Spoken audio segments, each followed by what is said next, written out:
Ladies and gentlemen, welcome back once more to the Shenandoah Esports broadcast. It is a wonderful Wednesday night here in Winchester, Virginia, and we have our second match of the evening. We just saw some tech in action a little bit earlier with Kenza. Now it's time to shift gears a bit over to Rocket League as we're going to watch the squad Mango, Kiaze, and Pagani take on University of North Carolina, Asheville. My name is Chase Newcomb, and this broadcast shall know pain as I am joined with Brennan Moss.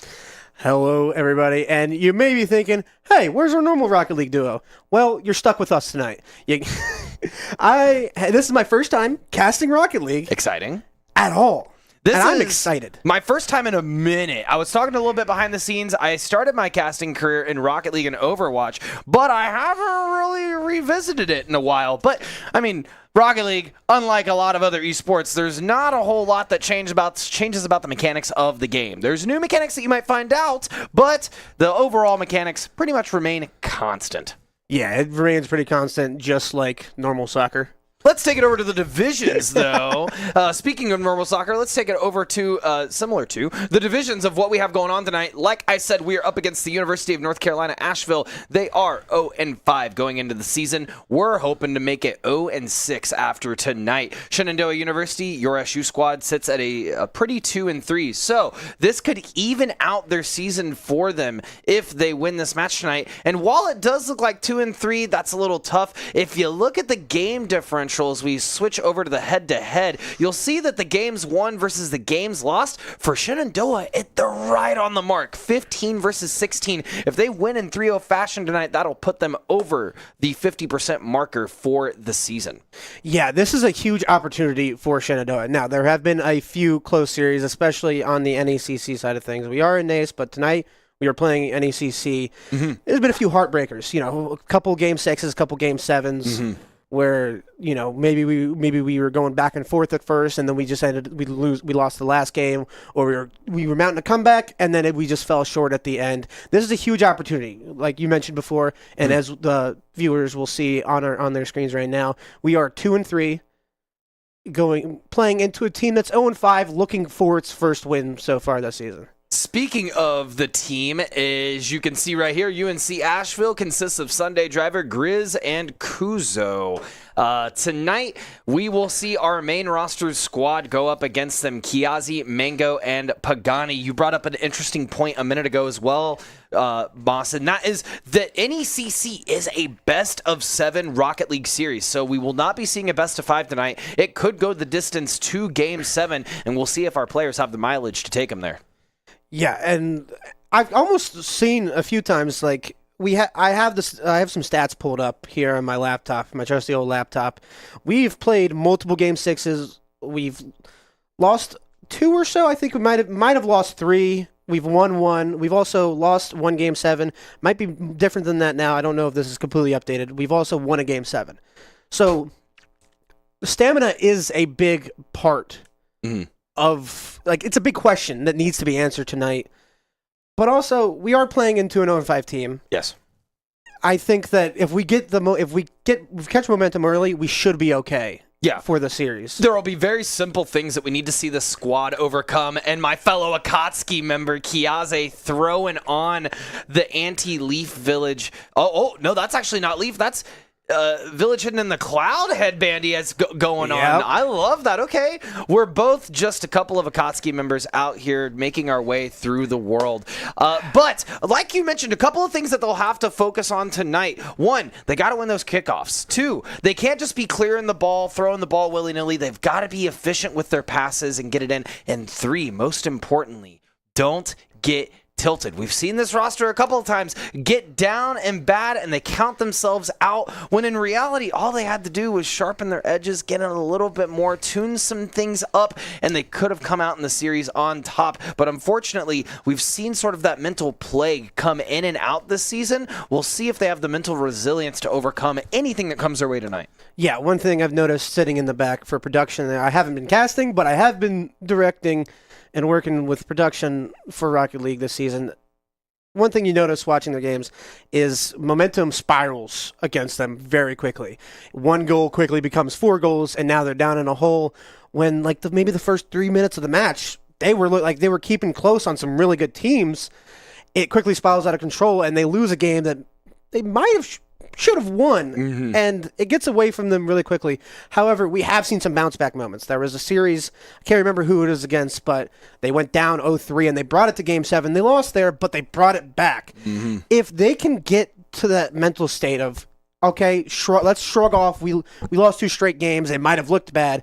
Let's shrug it off, keep it going. That's kind of the goal that we need to get. We need to reach that goal in order if we want to stay relevant in the series. Yeah, I completely agree. I think that mental, as the game is played, is actually incredibly variable when there's a larger skew of skill difference. What I mean by that, Moss, is because they're going up against an 0-5 team, there's got to be some ego in there. There's got to be some, oh, okay, we're going to crush these guys. Now, what happens if they lose game 1? That's a huge ego check. Now they have to get their mental in order going into the rest of the series, or they could drop their first game.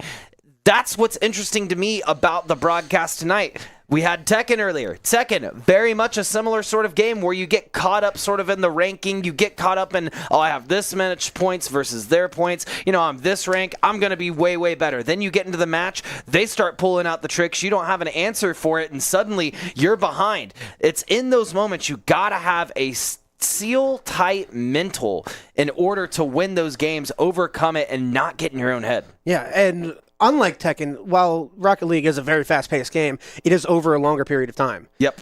5 minutes per match, barring any overtime. As opposed to Tekken that we were just watching, which is very quick. 5 minutes could mean 2 sets, and you're done, and you're down in the hole 2-0. It's so weird to say that Rocket League is a fast game because it's usually in comparison 5-minute games and compared to Valorant or League of Legends where the matches can go upwards of an hour. Kind of an interesting anecdote there, I guess. Yeah. And one thing to mention, did want to bring this up. Our Rocket League team did sit down with an ex-pro player. I believe his name was Arsenal. Yep. And they talked about a few things that each player needs to work on as, they sit down and prepare for this match against Asheville. Terry, one thing they mentioned for Terry, let's highlight Terry here for a second. Yeah. He needs to work on his hesitation, his confidence a little bit. Normally, sitting a little bit too far back makes those crucial decisions a second or too late, messes with the timings of the team, and that can help towards the spiral that sometimes occurs against our SU team. And when we go to a player like Griff, very aggressive player, they were talking and they were thinking that, need to work on pacing a little bit, pull it back a little bit, maybe playing sometimes too fast. Kind of feels like he might think that he needs to do a lot more than he actually has to. And when it comes to a player like Wyatt, communication is key. He needs to work on his communication, and that energy we're talking about with the entire team of they get down on themselves when they get into a 0-1, 0-2 hole. Keep that up the entire way through. Get hype at the start. If they score a goal, don't lower that energy and be like, oh man, we just gave up a easy score. Oh man, we should have won, game 1. Keep that up the entire way through. You lose match 1. Don't worry, guys. Let's go. Let's keep it going. We have a chance. This is easy. We got this. Stay confident in yourself that you can still win the match. Yeah, we call players like that a swing player, a player that can play at the highest of highs, but once they get into the lowest of lows, it's incredibly more difficult to maintain that momentum. You brought up a great point. They're training with an ex-professional RLCS player. the ranks of our players are actually in the top sort of percentage of what you would see Rocket League players, going all the way from the bottom all the way to the top being SSL, that is top rank. All three of our players sit in that grand champion level, so they call them GC3, 2, then 1. I believe Griffin is a GC3 player. Wyatt and Pagani, I should just call their names, but Wyatt and Terry are both at GC2 level. So when you get up to that level, it's very hard to find reputable coaches that will work with you to get you to that level. I am stoked that Arsenal was willing to work with them going into this season, and I'm eager to see what they've learned and how they apply it into their gameplay. Yeah, and match like this, you feel like you maybe have a little bit more of opportunity to try new things and work on stuff that really needs to get worked on as we head towards the last few games of the season. This is crunch time. These games really matter, especially when you're sitting at the record of 2 and 3. Huge opportunities, and you can't let opportunities like this pass up. No, you certainly can't, especially when you're on the chopping block when it comes to that playoff piece, because in Rocket League, I believe they're taking the top 4 teams, and we're sitting right in that area. So these next couple of games are going to be crucial for the team to make playoffs and a run subsequently. Yeah, and so you're loading into the game. You think, okay, clean slate, 0-5 team, 2 and 3. This is the time to lock in. Like we were mentioning earlier, you lose that first match. Where is your head at? Yeah, I mean, it depends on the player, and you brought up Wyatt earlier. I think if Wyatt Kiazi is playing, and even not playing well, but has a positive energy about themselves, every team needs sort of players that are going to play those different pieces and roles. Wyatt is your mascot of the team. That's the one that is outgoing. We ran an event for our class. I mentioned the Mario Kart event earlier. Wyatt was literally running out of residence halls, asking people on the street to just come play Mario Kart. It was just unapologetically him. So the moment that you start to see someone that is usually in that high energy, high spirits start to get down, it affects everyone's energy. If you've ever had that friend that comes over to your house and they're usually kicking open the front door, jumping in, getting hype. What's up, everyone? How we doing? Excited.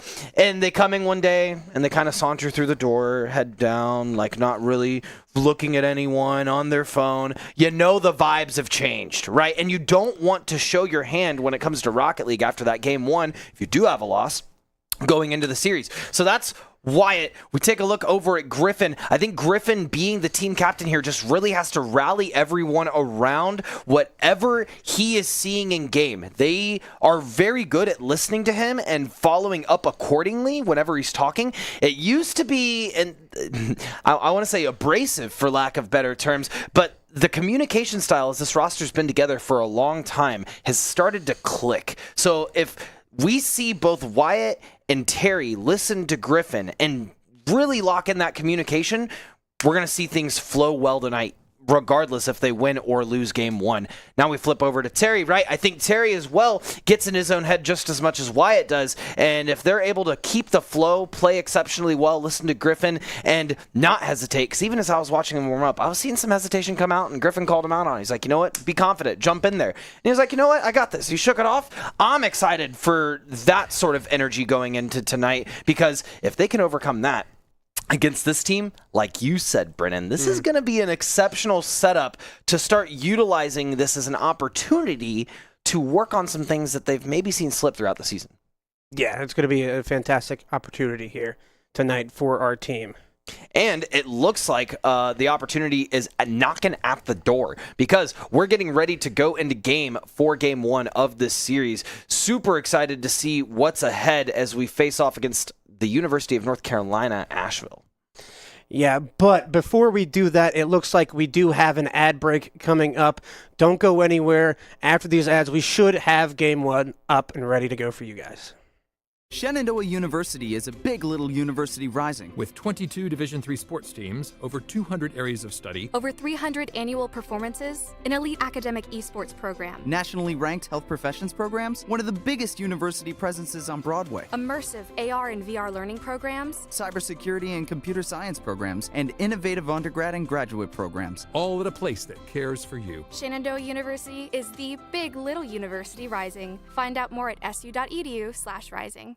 We have the Esports Arena right here on campus in Winchester, Virginia, and this facility acts as the hub for all esports activity at Shenandoah University. Students are able to use this space not just for competition and practices, but also as a living learning community and a sandbox for them to come and explore and practice and try out things related to and through esports in the gaming industry, so that they're getting that hands-on learning and the skills necessary to help them find a career by the time they graduate. We also have the professional level broadcast production booth, where we do all of our broadcasting and production, from casting of our games that we play right here on campus to working with outside entities to record footage for them as well. In addition to the space that we have here in the Esports Arena is the Esports War Room. Our students get to use that space for studying, but also outside projects. So our students get to use this space for professional development and the academic side of our esports program, which is such a critical component to go with that competitive element that we have. So we combine all of our facilities at Shenandoah University with competition, community, and career preparation. We have over 250 days of programming, and there's something for everybody, and we want you to be part of it.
Hello, everyone, and welcome back. Thank you for sticking with us through that short intermission.